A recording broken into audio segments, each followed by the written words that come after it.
এই অংশে আমরা আজকের জাতীয় সংসদের যে অংশটা সেই অংশটা নিয়ে কথা বলবো, যেখানে আজকে নির্ধারিত বিষয় ছিল আসলে তিনটি জনগুরুত্বপূর্ণ, জরুরি জনগুরুত্বপূর্ণ অর্থাৎ ৭১ বিধির যেই সময়টি, সেই সময়টিতে আমরা দেখলাম যে জুলাই জাতীয় সনদ এবং সংবিধান সংস্কার ইস্যুতে বিরোধী দলের একটি প্রস্তাব, মুলতবি প্রস্তাব, প্রথমে যেটিকে নোটিশ করা হয়েছিল, পরবর্তীতে সেটিকে মুলতবি প্রস্তাব আকারে দেওয়া হয়েছে। সরোয়ার তুষারের কাছে জানতে চাই, এরপর বিরোধী দলীয় নেতা এবং বিরোধী দলীয় চিফ হুইপ আপনাদের পার্টি থেকে যিনি, তারাও কিন্তু এই কথাগুলো বলছেন যে কেন স্বরাষ্ট্রমন্ত্রী কথা বলতে গেলেন স্পিকারের রুলিংয়ের পর, অথবা স্বরাষ্ট্রমন্ত্রীর দিক থেকেও বক্তব্য ছিল ত্রুটিপূর্ণ বলা হচ্ছিল, অথবা সেখান থেকেও তিনি পয়েন্ট অফ অর্ডারে একটি প্রস্তাবও করেছেন। সেই প্রস্তাবে তিনি বলেছেন যে আলাদা একটি বিশেষ কমিটি করার, এবং যেই কমিটিতে সংসদের ভেতরে বাইরে এবং অংশীজনদেরকে নিয়ে আলোচনা করে আবারও একটা কনসেনসাসে আসা যায় কিনা, এই যে বিষয়গুলো, এই জায়গাটা আসলে এরকম না হয়ে কি হতে পারত? জি, এটা সহজ রাস্তা ছিল যে কমিটমেন্টটা আপনি ইলেকশনের আগে করে এসেছেন সেটা জাস্ট ফলো করা, এবং সেটা না করার কারণে কিন্তু এত সংকট তৈরি হয়েছে।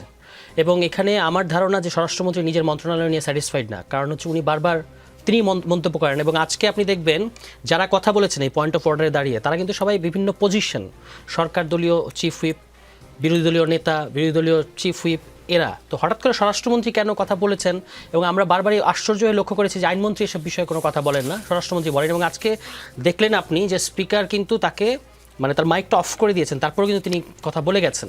ফলে সার্বিক দিক থেকে আপনার মনে হবে যে এইটা কি আদৌ পুরো বিএনপির অন্য কাউকে যদি আমরা কথা বলতে দিতাম, তারা কি একইভাবে বলতেন কিনা, নাকি এটা তার ব্যক্তিগত বিষয়ে পরিণত হয়েছে, স্বরাষ্ট্রমন্ত্রী, এই প্রশ্ন কিন্তু থেকে যায়। তিনি নিজে যে কথাগুলো বলে এসেছেন, এখন তিনি সংবিধান দেখাচ্ছেন যে গণভোট কি সংবিধান আছে কিনা, আদেশ সংবিধান আছে কিনা।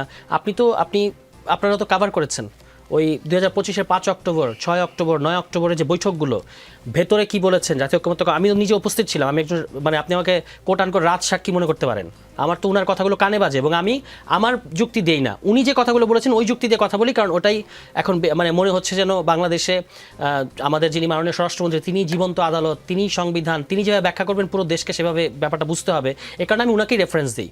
উনি 5 অক্টোবর, 6 অক্টোবর, 9 অক্টোবরে যে সভাগুলো, ভেতরে যা বলেছেন, বাইরে যা বলেছেন, এখন যা বলছেন কমপ্লিটলি 180 ডিগ্রি উল্টো, আগেরটার সাথে কোনো মিল নাই। তিনি বলেছেন যে এই গণভোট সংবিধানে নাই, তাতে কিছু যায় আসে না, কারণ জাতীয় গুরুত্বপূর্ণ ইস্যুতে গণভোট করা যাবে না এরকম কোনো বিধান আমাদের সংবিধানে নাই, সুতরাং করা যাবে, এটা তারই যুক্তি ছিল।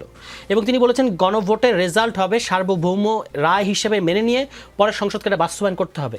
যখন পাল্টা প্রশ্ন এসছে যে এক সংসদকে আরেক সংসদকে বাইন্ড করতে পারে, তিনি উত্তর দিয়েছেন এটা তো এক সংসদ আরেক সংসদকে বাইন্ড করছে না, এটা জনগণ সংসদকে ডিরেক্টিভ দিচ্ছে।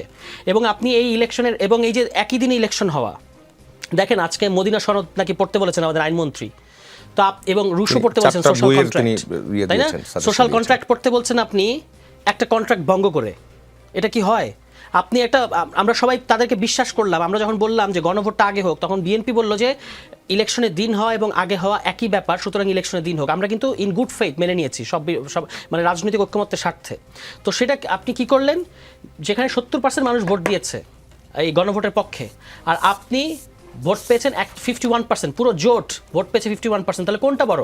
আপনি এখন বলছেন আমরা গণভোট মানবো কিন্তু সংবিধানের ভেতর থেকে মানবো, আমরা গণরায়কে সম্মান করবো কিন্তু সংবিধানের ভেতর থেকে মানবো, কিন্তু সংবিধানের ভেতরে তো এই গণভোটের কোনো বিধান নাই, আপনাকে তো এটা বাস্তবায়ন করতে হবে। এবং প্রধানমন্ত্রী নিজে কিন্তু তার ইলেকশন ক্যাম্পেইনে এই গণভোটের পক্ষে বলেছেন। তো তখন এই জুলাই সনদ আদেশের সমস্যা আছে, গণভোট অধ্যাদেশের সমস্যা আছে, তখন আপনাদের চোখে পড়ে নাই? নভেম্বরে আদেশ হয়েছে, আপনার জারি করা হয়েছে, 3 মাস পরে, ঠিক 3 মাস পরে ইলেকশন হয়েছে। আপনারা ইলেকশনের জাস্ট 1 সপ্তাহ আগে ইশতেহার দিলেন, দলীয় ইশতেহার। আপনারা বলছেন যে জনগণ এই ইশতেহারের ব্যাপারে রায় দিয়েছে আপনাদেরকে, সুতরাং আপনাদের যেটা খুশি আপনারা সেটা করবেন। আর এখানে আমরা দেখতে পাচ্ছি যে 3 মাস আগে যে আদেশটা দেওয়া হয়েছে আপনি সেটাকে এখন মানতে চাচ্ছেন না, এবং এখানে আইনের মারপ্যাচ ইত্যাদি অনেক কিছু দেখাচ্ছে সরকারের পক্ষ থেকে। তার চেয়ে যেটা অ্যালার্মিং বিষয়, এই যে অধ্যাদেশ নিয়ে এখন মিটিং হচ্ছে, এখানে আমাদের কাছে প্রাপ্ত তথ্য অনুযায়ী গুরুত্বপূর্ণ অধ্যাদেশ, গুম প্রতিরোধ অধ্যাদেশ, মানবাধিকার কমিশনের যে অধ্যাদেশ, ব্যাংক রেগুলেশনের অধ্যাদেশ, দুদকের অধ্যাদেশ, এই সমস্ত গুরুত্বপূর্ণ প্রায় 20টা অধ্যাদেশ সরকার বাতিল করে দিতে চাচ্ছে। 133টা যে অধ্যাদেশ, আমরা কথা বারবার শুনছি যে 133টার মধ্যে এই যে সংখ্যার রাজনীতি, যে 113টাতে আমরা একমত হয়েছি, মাত্র 20টার ব্যাপারে এখনো আলোচনা চলছে। এই 113টা কিন্তু আসলে দাড়ি কমার পরিবর্তন, নাম পরিবর্তন খুব বেশি ম্যাটার করে না, কিন্তু যে 20টা ম্যাটার করে তার মধ্যে সবচেয়ে গুরুত্বপূর্ণ 7-8টাই আসলে বিএনপি মানছে না, এবং সেই ক্ষেত্রে তারা জুলাই সনদ রাখেন, তাদের যে 31 দফা সেটাই তারা মানছে না। 31 দফার মধ্যে তারা বলেছে যে অধস্তন আদালতকে আমরা নির্বাহী বিভাগ থেকে মুক্ত করব, আমরা বিচারক নিয়োগের ক্ষেত্রে একটা স্বচ্ছ প্রক্রিয়া, আইনি প্রক্রিয়া তৈরি করব এবং আমরা সুপ্রিম জুডিশিয়াল কাউন্সিল তৈরি করব। এগুলো আপনি তাদের 31 দফা গেলেই দেখতে পাবেন। সেই প্রস্তাবগুলি করা হয়েছে। এখন তারা বলছেন যে এই সংবিধানের সাথে কন্ট্রাডিক্ট করে, কাজে আমরা এগুলো করতে পারবো না। এই সংবিধানের সাথে কন্ট্রাডিক্ট করলে আপনারা সংশোধন করেন। আমাদের দরকার হচ্ছে বিচার বিভাগের স্বাধীনতা। তারা প্রতিশ্রুতি দিয়েছে 31 দফায় যে মাজদার হোসেনের মামলার রায় মোতাবেক আমরা বিচার বিভাগের পৃথকীকরণ নিশ্চিত করব, বিচার বিভাগের স্বাধীনতা নিশ্চিত করব। কিন্তু এখন তারা যে বিচারক নিয়োগ আইন এবং সুপ্রিম জুডিশিয়াল কাউন্সিল এই দুটো অধ্যাদেশ তারা বাতিল করে দিতে চাচ্ছে। একটাকে তারা ল্যাপস করতে চাচ্ছে, যেটাকে বলা হয় যে মানে এমনভাবে আমি রেখে দেবো যেটা নিজে নিজেই তামাদি হয়ে যাবে, এবং আরেকটা হচ্ছে আমি এটাকে এমনভাবে সংশোধন করবো যেন নির্বাহী কর্তৃত্বের অধীন থাকে। তাহলে আপনি পুরো জিনিসটাতে কি দেখাচ্ছেন? আপনি আপনার নিজের দফারই তো দফারফা করে ফেলছেন, মানে 31 দফারই তো দফারফা করে ফেলা হচ্ছে। এর পাশাপাশি আপনি তাদের 9 নম্বর যে ধারা, ওই 31 দফার 9 নম্বর দফার মধ্যে তারা বলেছিল যে সংকীর্ণ দলীয় সংকীর্ণতার ঊর্ধ্বে উঠে এসে আমরা সাংবিধানিক এবং রাষ্ট্রীয় প্রতিষ্ঠানগুলোতে নিয়োগ দেব। কিন্তু আপনি ঢাকা বিশ্ববিদ্যালয়ের নিয়োগ যদি দেখেন, এখানে নিয়োগ দেওয়া হয়েছে বিএনপি শিক্ষা সম্পাদককে, মানে ভাইস চ্যান্সেলর হিসেবে। সমস্ত বিশ্ববিদ্যালয়গুলোতে কুয়েটে তারা নিয়োগ দিয়েছেন যাকে শিক্ষার্থীরা আন্দোলন করে অপসারণ ঘটিয়েছিলেন তাকে। এটা তো শিক্ষার্থীদেরকে অপমান করা। বাংলাদেশ ব্যাংকের ঘটনা আপনি জানেন যে সেখানে বাংলাদেশ ব্যাংক অর্ডার 1972-কে লঙ্ঘন করে, যদিও কথায় কথা তারা সংবিধানে দোহাই দেন, ওখানে কিন্তু ব্যাংক অর্ডারটাকে লঙ্ঘন করে তারপর তারা নিয়োগটা দিয়েছেন এবং একজন ঋণ খেলাপি ব্যক্তিকে দিয়েছেন।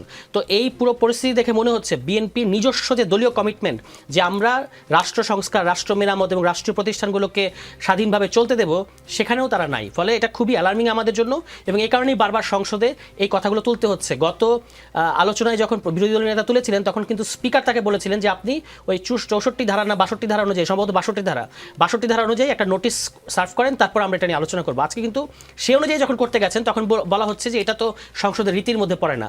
একবার আপনি আইন দেখাবেন, আরেকবার আপনি রীতি দেখাবেন, এটা তো আপনার দ্বিচারিতা। মানে বোঝা যাচ্ছে দুনিয়ার সমস্ত কিছু মাননীয় স্পিকার আমার একটা রাস্তা চাই, এটা আপনার কাছে জনগুরুত্বপূর্ণ বিষয়, কিন্তু সবচেয়ে জনগুরুত্বপূর্ণ বিষয় বাংলাদেশের একটা পলিটিক্যাল ট্রান্সফরমেশন, সেটার দিকে আপনি যেতে চাচ্ছেন না। এটা বিএনপি সরকারের রাজনৈতিক সিদ্ধান্তে হচ্ছে বলে আমরা মনে করি। জি।